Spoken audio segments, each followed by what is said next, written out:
ఛత్తీస్గఢ్ నారాయణపూర్ జిల్లాలో ఎదురు కాల్పులు కలకలం సృష్టించాయి. అబుజ్మట్ ప్రాంతంలోని దండకారణ్యంలో భద్రతా బలగాలు మావోయిస్టుల మధ్య ఎన్కౌంటర్ జరిగింది. 2 గంటల పాటు ఎదురు కాల్పులు కొనసాగాయి.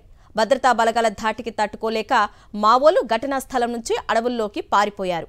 ఎన్కౌంటర్ జరిగిన ప్రదేశం నుంచి మావోల కిట్ బ్యాగ్లు, వాకీటాకీ, ల్యాప్టాప్, 6 లక్షల నగదు, టిఫిన్ బాంబులు, ఇతర సామాగ్రిని భద్రతా బలగాలు స్వాధీనం చేసుకున్నాయని జిల్లా ఎస్పీ ప్రభాత్ కుమార్ తెలిపారు.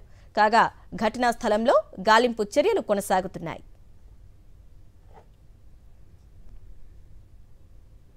ఛత్తీస్గఢ్ నారాయణపూర్ జిల్లాలో ఎదురు కాల్పులు కలకలం సృష్టించాయి.